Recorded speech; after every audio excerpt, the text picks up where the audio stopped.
Hi, welcome. Good morning, everybody. Hope we're all feeling okay today. Not too sore from last night, but anything is possible. So today we are kicking things off with Dan. Please make sure that you've got your cell phone on silent and, or I guess at the very least on vibrate, and that way we are not interrupting other people. So I'm going to pass it over to Dan Jacobson for address and street name grids in the Philippines. If you have questions, feel free to put them in Venulous as we go, or you can ask them out loud live at the end of Dan's presentation. Give it up for Dan. Thank you. Hi, everybody. I'm Dan Jacobson, and here we go. So, uh, do we have address grids in Manila? Yes, we do. And here I've made a contour map of these. And let's give a little proof here. Here in the lower right corner, we see 2062 on a very short street. Now, how could a number get so high on a very short street? Well, it's because it's part of a grid. And that means parallel streets have parallel addressing. So they're all related. And I even made a contour map of these, proving that uh, there's grids in Manila. And this is just one of the axes. There's another axis, but I didn't do it for simplification. So, and here we are back in America, and there's the grids in action here. The 800 block starts at this line, and all the houses are in the 800s, and then 700 below that. So that's the standard familiar grid if you grew up in the United States. And, and we have ordinances to control these grids. For instance, Quezon City says that all the house numbers must start at number 1. So that is very unfortunate because Quezon City cannot use a grid. Unlike Manila, in Manila we saw that a little short street is already up in the 2000s, but in Quezon City it's not allowed to do that. So that little short street just would number from 1, and it threw away the opportunity to use a grid, so the streets could not be coordinated with each other. So now we're back in the United States, and here's how the grids are defined with ordinances. As you can see, they had a big problem long ago, so they had to redo their system and make a grid. And they define it very clearly. It's tied to the public land, a PLSS system in the United States. That's how they tie their grid to the land survey. But in places like Philippines, there is no such grid, so we would just define it using an azimuth and an origin and a numbers per kilometer. So there they are defining their grid in Highland Park, Illinois, and they even say how many houses per feet, how many numbers per feet. And here's you won't see this in the Philippines. In fact, I did go to the Manila City Hall. I went to Makati City Hall asking about this, but as you can expect, nobody really knows how it occurred. But so over here in America, we walk in the fire department and we see the grid right there on the wall. That's the grid that's controlling all the house numbers. Now for our map, now I grew up in the United States, and we take a paper map, unfold it, and there's those little red numbers. That's the address grid, and that gives a very powerful tool that we can use, and it's part of paper maps, but now we have electronic maps, and nobody remembered to put that grid on the map. So I was hoping that we could get it back on the map for like when rendering OpenStreetMap, but we don't have that data existing in the OpenStreetMap database. Okay, And this is just a very standard feature of paper maps, but now it's gone in electronic maps a step backward. So, and here we have another paper map, and there's the grid expressed in a different way with these little grid ticks. And it controls the whole numbers of all the houses, and it's a very powerful tool for people looking at a map. And it's much better than those uh, little ranges and the individual uh, uh, house numbers. You can see the whole system, can memorize it at a glance, and then you don't need your cell phone anymore because you know how it's all logically or the origin of it. So now we are back in the Philippines, and we're looking at a Sucat Road, which is called A Santos Avenue now in Parañaque. So how did those numbers get so high? It's just a few kilometers of Sucat Road, and the numbers are already in the 8,000s. What a mystery. So one possibility is there's an underlying grid, and that road is cutting it at such an oblique angle or acute angle that the numbers don't increase that much. But I think it somehow must do with the an origin starting way back in Manila, and then when it gets down to Parañaque, it's already in the 8,000s. But of course, people in Parañaque City Hall don't have any answers to this. Uh, okay, here we are in Sampaloc, and this is a very nice grid system. In other words, when we're walking along and we cross España Boulevard, and the numbers are in the 900 block, and we keep on walking no matter what street we're walking along. When we cross Florentino, the house numbers are in the 1,000. So there's another grid right there in Manila. However, on OpenStreetMap, we're unable to express it in such a clear fashion. All the renderings of OpenStreetMap data, the most you can do is just have individual houses or house ranges. So we need a method, a way to be able to express the whole grid so people can see it like this, like they could in those paper maps. And here I have designed a grid for UP Diliman, which does not have a grid. You see, UP Diliman, when you say where the address of a building is, the best you can do is just give a street corner, 2 corners. That's okay, but one day when you want to implement the E911 emergency system, you have to give an exact address.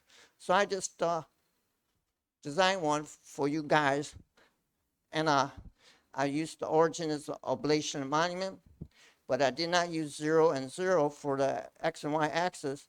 I gave it a false easting of 2,500 and a false northing of 7,500, enabling you to make full use of those 4 digits, and you can expand in all directions, and you have no confusion of north 53 North 2nd Street or something. So the best way to do it. Now, of course, I don't think they're going to ever use this, but I did send them an email. And actually, that X and Y grid, we can express it in a different way. Instead of 2 axes, just 1 axis, and we fold it. So I don't have an X and Y axis. I just have 1 axis, and I folded it. So we can analyze it like that. 5,000, 5,000. So, and that's the grid. And so now we are in Makati. And in Makati, this very curious organization of addresses. What's going on here? We're going up one street, and the numbers are going up higher. Going down the next street, and the numbers are going down lower. So what is it? What? And why are they already in 2,800? So keep on analyzing in Makati. Aha! I figured it out. Nobody else figured it out. Okay, so and here it is. It's going around and around, back and forth, getting higher and higher. And let's go back to that previous slide. You couldn't tell that just looking at it unless you thought real long and hard. That's what it is. It's looping back and forth. So actually, there's an official name for this kind of system. It's called a boustrophodon. And this is actually seen very often in the United States for the Public Land Survey System, PLSS, which underlies the entire grid of the central and western United States for the section numbers that go from 1 to 36, looping back and forth. And in Canada too, but they loop in a different direction. So if you ever look at the border of Manitoba and Saskatchewan, you wonder why those little jogs are there. It's all underlined by a Bopustrian system. Okay, so I'm headed on Monday. I'm headed back to Makati City Hall. I want to answer, and I think they did this for each barangay, but they had a big argument. Here we are in the newspaper, and they wanted to fix it, and they have an ordinance, but somehow, and do they really need to fix it? I mean, I don't think they can do anything better because this Makati doesn't really have a very large grid pattern, so it's probably not worth it to mess with it at all. That's my personal recommendation. Don't mess with it.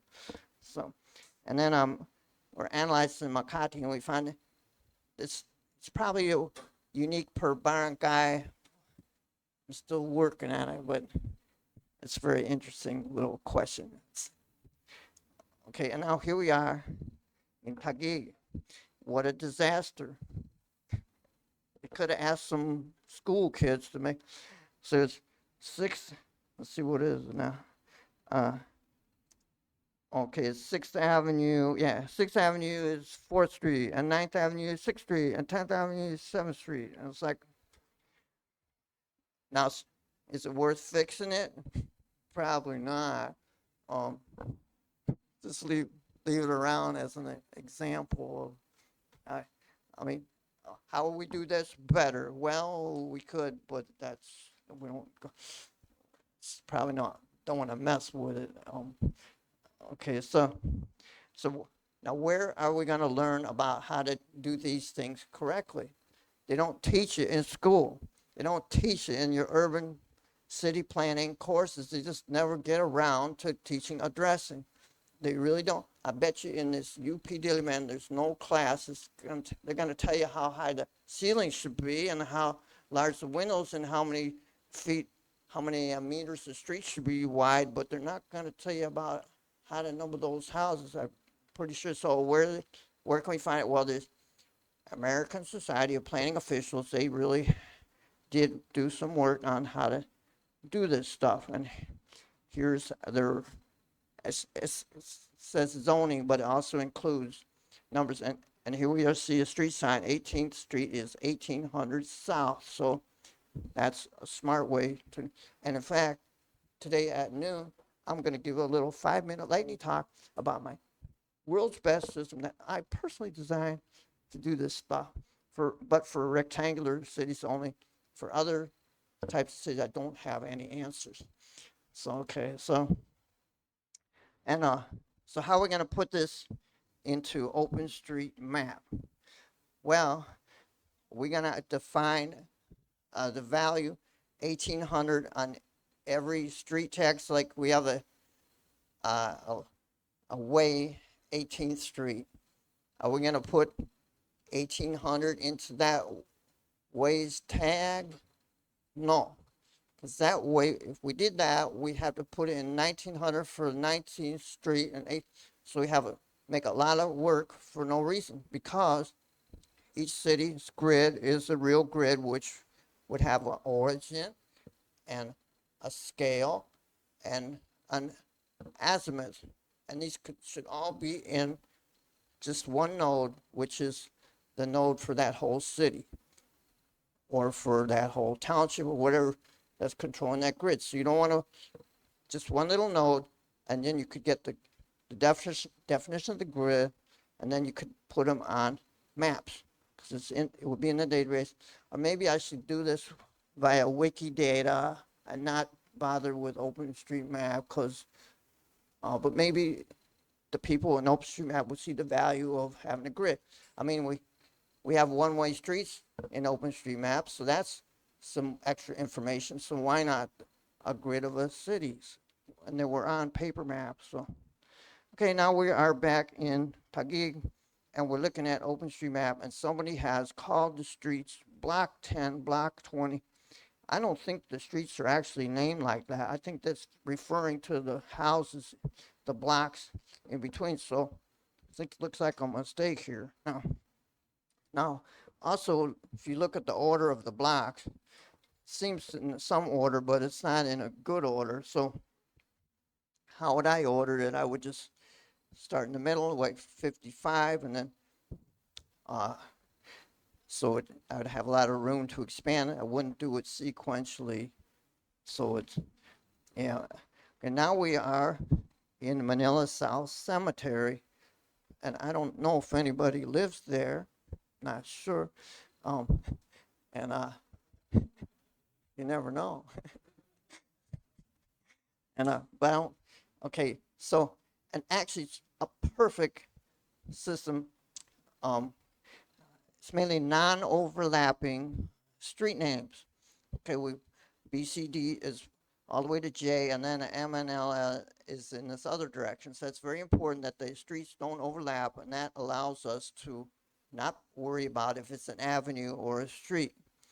And then we can analyze this whole thing into something like this, with the A of one axis far away and the A of the other axis very nearby. And we can say that we're not even using an X and Y grid anymore. We're just using a single folded axis, which as really blows the minds of mathematicians. Okay, now we're in Pasay, but there's a problem. Yes, it's true that what should be 12th Street is not exactly where the halfway between 10 and 14, but there's another problem is they're using uh, odd numbers for northwest, southeast streets, and even numbers for the other ones. But there's the problem is how could you ever fit an addressing system onto that? Um, because you're you're jumping 200 per block, and our usual blocks are 100. So that's, you might think, oh, it's real smart. We'll just use odd numbers for one direction, even numbers the other. And in fact, that's what they do in a lot of Latin America. But then how are you going to make an address system that fits onto that?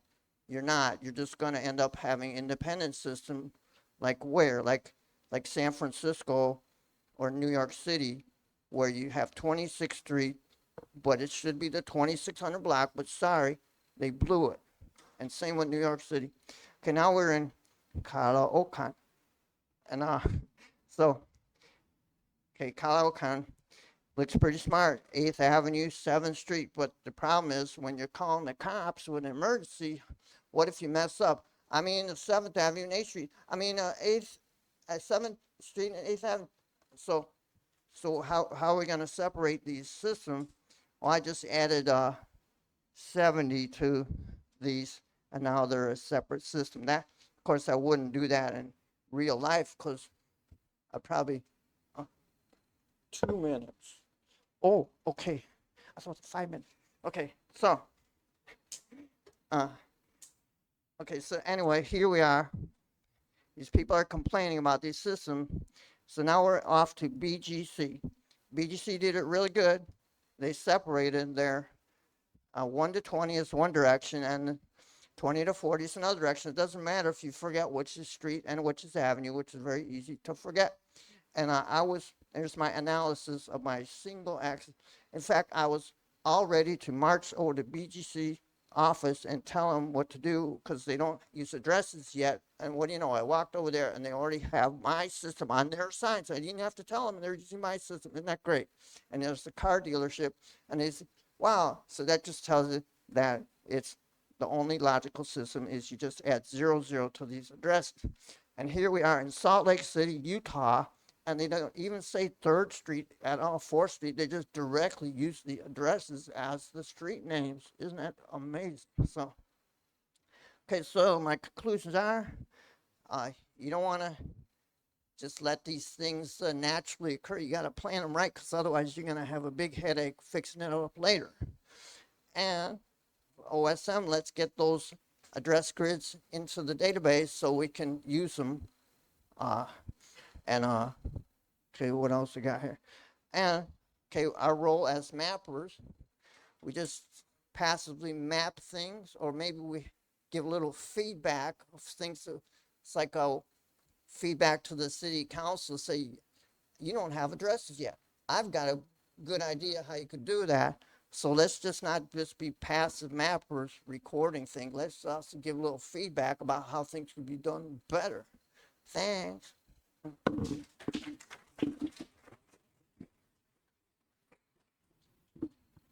Dan, that was excellent. Thank you so much.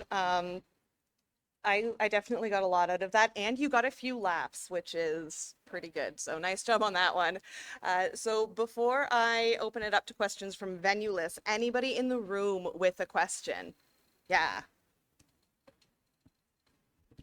What's your advice to governments trying to use what 3 words to fix the addressing system?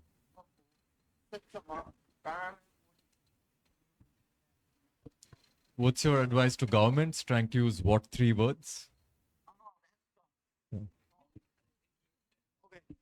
You see the Google Corporation, if you've been doing some Google mapping, like you'll see they always offer this brilliant little Google address for everything, which is like QC123 something.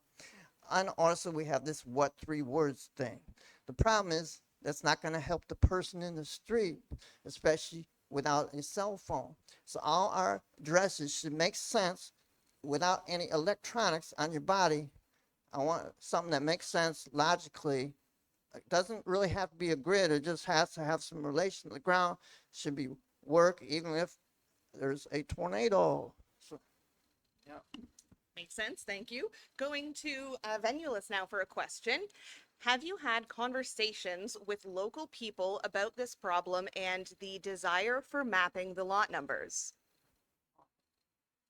In fact, uh, is a little problem is nobody really knows who's in charge of these addresses, and I'm going back to the Makati City Hall on Monday to get an answer around here, and see, actually these block numbers, okay, we should be grateful that there are lot and block numbers, and we shouldn't want to throw them away because they're not like a familiar street addresses, but just we gotta make the best out of them. If they're still usable, and just as long as they're more available when you look them up, something like that. Excellent. Thank you. Okay, so our next most, I suppose, upvoted question in the venue list. Can this system be used in other countries? Yeah. So, okay, my whole thing is all about rectangular grids today. Now, of course, rectangular cities are a little old-fashioned, but now let's see, what about a circular grid in some other country? Well, circular grids, it's not that easy, and the thing is to make the most, get the most out of your numbers. For instance, you got 4 digits to work with, so so you want to separate your north and south. So you do your best with what you got, and it's mainly what that country. See, the whole half of the world is like we call it the old world, and in the old world, the streets are all like crooked. So it's can't use our fancy new world system there, but at least we can do something more logical and try to get try to get the best out of our number line. Thing. All right, so we've got time for one more question. Anybody in the room with a question? Going once. Going to, okay. I'm coming from India, where there's absolutely no rectangular places. One of my ideas was to use the number of meters distance from some reference point. I'm not sure if what have you ever thought about something like that?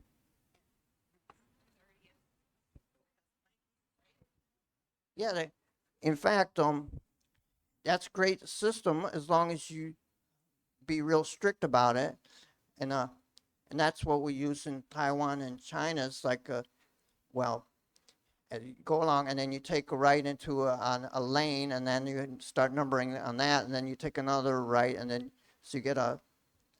So the thing is, you gotta demand that they number consistently.